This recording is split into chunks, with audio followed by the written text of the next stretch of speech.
Salut, c'est Codeur de Nuit et je suis en train de développer un système pour la conduite autonome. Dans la première vidéo, j'ai développé la partie simulateur, capteur, actionneur. Et pour cette deuxième vidéo et dernière vidéo, je développe la partie intelligence, donc ce qui va piloter le véhicule. Et j'ai sous-estimé la difficulté. Ça fait un moment que j'ai pas autant galéré. Je vais tout vous raconter. Mais à la base, c'était un side project pour m'amuser un peu et au final, c'est devenu une galère. C'est parti!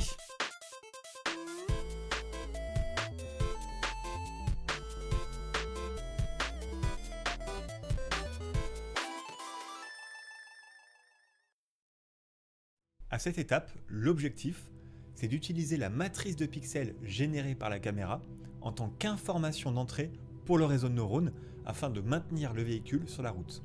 Première étape, qu'est-ce qu'un réseau de neurones? Et voilà ce que j'ai compris au début en regardant rapidement de la vulgarisation. C'est une fonction qui va recevoir un tableau de nombres réels en entrée et qui va renvoyer un tableau de nombres réels en sortie. Au milieu se trouve une matrice de neurones et on va appeler chaque colonne de la matrice une couche. Chaque point d'entrée est relié aux neurones de la première couche, et chaque neurone d'une couche est relié à tous les neurones de la couche suivante. Chaque neurone correspond à un facteur multiplicateur, un nombre réel, qui va multiplier l'information qui va transiter par ce dernier. Le but du deep learning, c'est de trouver la meilleure configuration possible pour chaque neurone, afin que le réseau de neurones renvoie un résultat pertinent en fonction des paramètres d'entrée. Et dans notre cas, l'information d'entrée, c'est la matrice de pixels de la caméra, et la sortie, c'est l'accélérateur, le volant et les freins. L'objectif pertinent étant de maintenir la trajectoire du véhicule sur la route.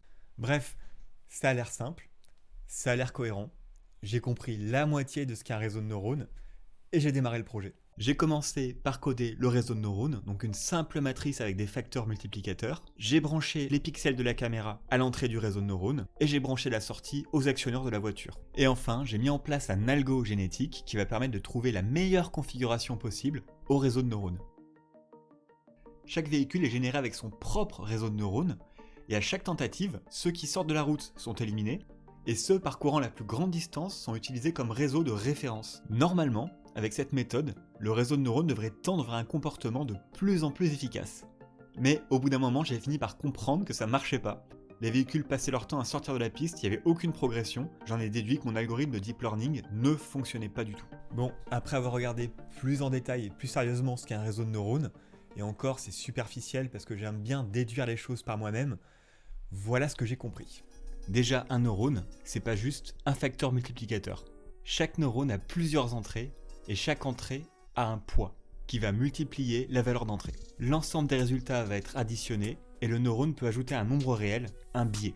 Et le tout passe par une fonction d'activation. Cette fonction détermine si la valeur du neurone est suffisante pour plus ou moins l'activer. La fonction d'activation peut être linéaire, elle peut être sigmoïde, elle peut être tangente hyperbolique, elle peut être linéaire mais annuler les valeurs négatives. En plus des fonctions d'activation, les valeurs de pondération peuvent être bornées entre -1 et 1, elles peuvent être uniquement positives, les couches peuvent varier en taille et en nombre, et c'est là que j'ai compris qu'il y avait énormément de types de réseaux différents. Il y a des réseaux pour la reconnaissance de forme, pour la régression, pour la classification, pour l'apprentissage supervisé. Pour la conduite autonome, je sais qu'on est sur de l'apprentissage supervisé, mais j'ai aucune idée de comment structurer mon réseau. Étant donné que pour la sortie, j'ai besoin d'un angle de direction, d'une accélération ou d'un freinage, les valeurs peuvent être bornées entre -1 et +1. Donc, je vais utiliser la fonction tangente hyperbolique pour la fonction d'activation. Et son espace d'entrée étant l'ensemble des réels, les pondérations n'auront aucune contrainte. Pour la partie apprentissage, je vais garder la même stratégie.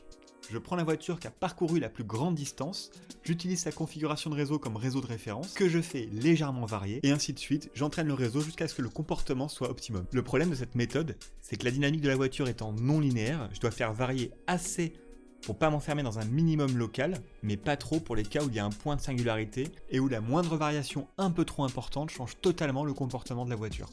Là, j'ai énormément de points d'entrée, et du coup le réseau va être immense, donc la recherche du meilleur paramétrage possible va prendre énormément de temps. Et ça nous amène au point suivant.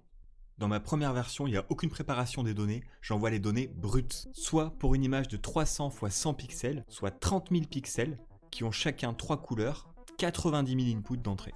Donc ça fait 50 fois 90 000 plus 1, plus 20 fois 50 plus 1, plus 2 fois 20 plus 1, ça fait 4 501 112 paramètres pour notre réseau neuronal. Donc ça fait énormément de données et ça va être très long à explorer.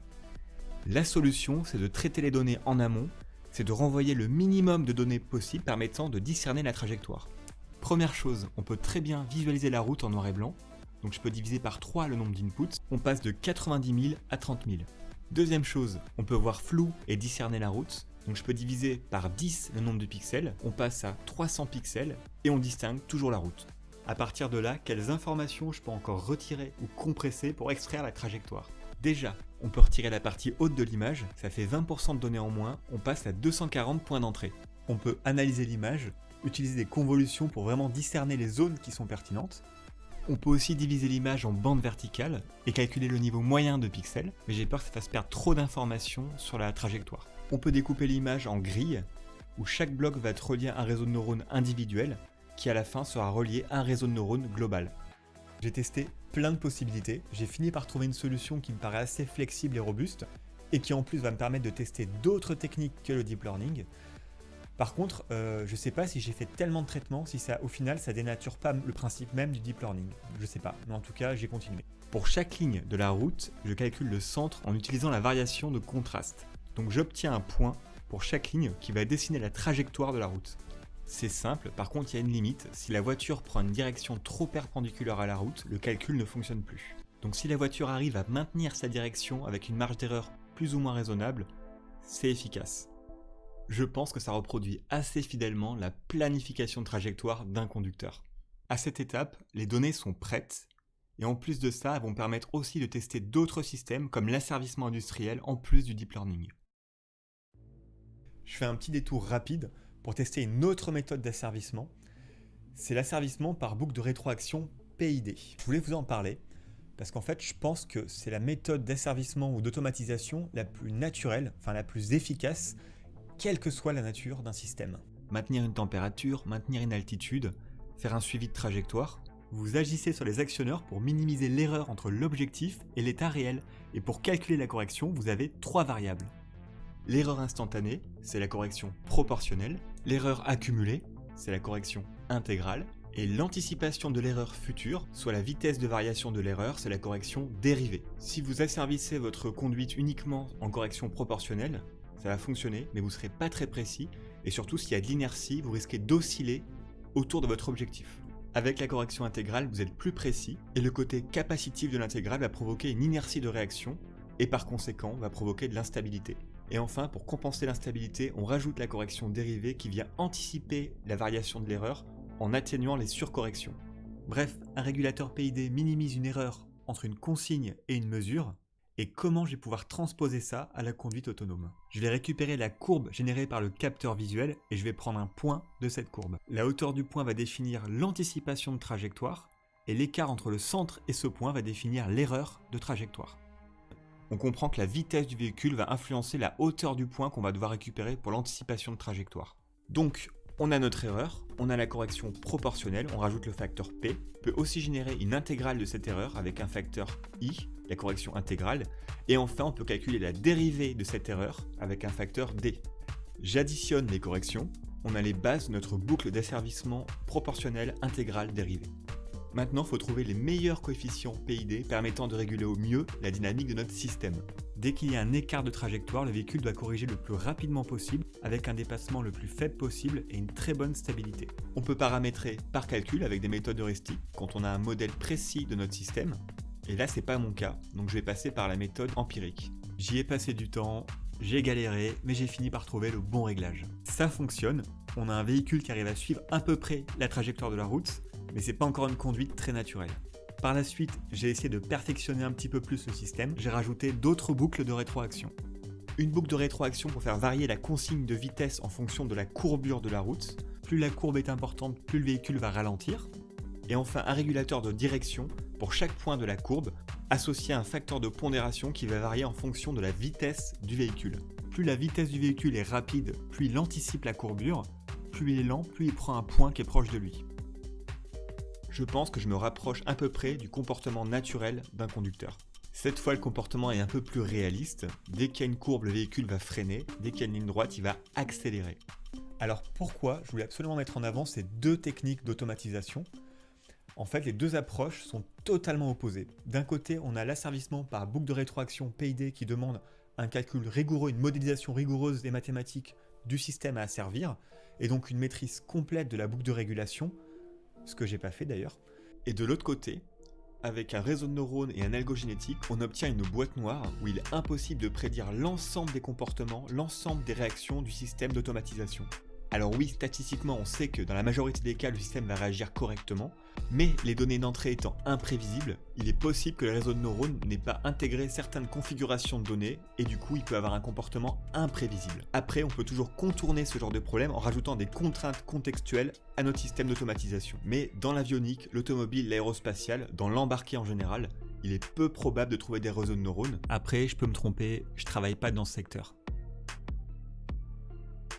Je reviens sur la conduite autonome par deep learning, mais cette fois j'utilise les mêmes données que pour la boucle de rétroaction PID, parce que je pense qu'il n'est pas possible de prendre des décisions de conduite efficaces en se basant uniquement sur une image à un instant T. Il faut prendre en compte le présent, le passé, et anticiper l'état futur. Pour cette première version du deep learning, je vais utiliser un point de la trajectoire, en déduire l'erreur, sa dérivée, son intégrale, et je vais utiliser une seule couche. C'est vraiment simple, c'est histoire de voir si le système fonctionne. Et c'est parti. L'apprentissage est très lent. Alors j'utilise une technique primaire. Le réseau fait varier aléatoirement un pourcentage de pondération autour de son meilleur résultat, avec plus ou moins de variance. Et heureusement, le réseau a très peu de neurones. Après 20 minutes, le réseau semble tendre vers un comportement. Et d'après la forme du calcul, ça revient en fait à la somme de plusieurs régulateurs PID. On va dire que c'est validé. Je passe à la suite. J'ai voulu augmenter la taille du réseau pour avoir un réseau de neurones plus évolué, et par contre là j'ai vraiment galéré. Mon système d'apprentissage fonctionne avec un réseau très simpliste, mais là avec autant d'entrées et plusieurs couches, c'est vraiment compliqué. Le réseau s'est bloqué pas mal de fois, j'ai dû faire plein de réglages, plein d'essais, et clairement j'ai beaucoup de choses à comprendre et à apprendre sur le deep learning. Mais surtout les voitures avaient des comportements très bizarres, elles zigzaguaient, elles tournaient en rond, elles roulaient à 1 km/h. En fait, une partie du problème, c'est dû au calcul qui permet de diriger l'apprentissage du réseau de neurones. À chaque itération, pour déterminer quel est le meilleur réseau, il faut un calcul d'efficacité. Et jusqu'à présent, l'efficacité était uniquement la distance parcourue. Alors oui, la distance c'est important, mais aussi la manière d'avancer. Et donc à partir de là, l'apprentissage doit minimiser la quantité d'actions sur le volant, minimiser le temps de parcours et maximiser la distance parcourue. Dès qu'un réseau fait le meilleur score avec tous ces critères, il devient la référence d'apprentissage. Finalement, en appliquant ces contraintes, au bout d'un certain temps, les véhicules commencent à avoir un comportement optimisé, donc ils sont stables, ils vont vite et ils vont loin. On peut encore améliorer les choses. Au lieu d'utiliser un algorithme pour la reconnaissance de trajectoire, je pourrais aussi faire du deep learning, un réseau de neurones spécialisé pour la reconnaissance de route. De la même façon, je pourrais aussi faire un autre système pour la reconnaissance de panneaux, qui fait une première reconnaissance en basse résolution pour distinguer les formes des panneaux, et ensuite une reconnaissance haute résolution pour discerner les symboles des panneaux. Et ainsi de suite pour la reconnaissance des piétons. Au final, ça revient à créer plein de réseaux spécialisés qui eux-mêmes sont reliés à des réseaux plus abstraits, qui eux-mêmes peuvent être supervisés par un réseau principal qui va gérer le contexte, la situation du véhicule. C'est pas mon domaine, mais je trouve ça passionnant. On se rapproche du fonctionnement d'un cerveau, d'un être vivant. On a des parties spécialisées pour l'ouïe, la motricité, la vue, etc., la mémoire, qui elles-mêmes sont supervisées par des parties plus abstraites, qui elles-mêmes sont supervisées par d'autres parties encore plus abstraites, et ainsi de suite. On arrive à un système complexe, qui permet un très haut niveau d'abstraction. Après, c'est une projection très personnelle. Il est possible que l'industrie de la conduite autonome ne fonctionne pas du tout de cette manière. J'ai mis, ou j'ai pas encore mis, je sais pas, le projet sur GitHub, donc vous allez pouvoir l'utiliser. À la base, c'était l'objectif, c'était de créer un simulateur qui permet de développer des systèmes d'automatisation pour la conduite. Pour le coup, je me suis un peu laissé emporter par le projet, j'ai voulu créer mon propre système pour tester, pour avoir un exemple pour le projet. Ça a été compliqué, j'ai vraiment sous-estimé, j'y ai passé beaucoup plus de temps que prévu. À la base, je voulais juste me changer l'esprit et faire une petite pause avec un side project. Au final, c'est devenu un enfer en fait. Enfin bref, le projet est terminé, il est en ligne ou il va être en ligne. N'hésitez pas à le récupérer pour tester vos propres solutions pour la conduite autonome. Je vais peut-être les tester, en parler, faire une vidéo sur le sujet. Dans tous les cas, je reprends mon projet principal, ne vous inquiétez pas, je vais le continuer, j'irai jusqu'au bout. Si vous avez des questions, n'hésitez pas en commentaire, pensez à vous abonner, comme d'hab, tout ça quoi. C'était Codeur de nuit et je vous dis à la prochaine. Salut!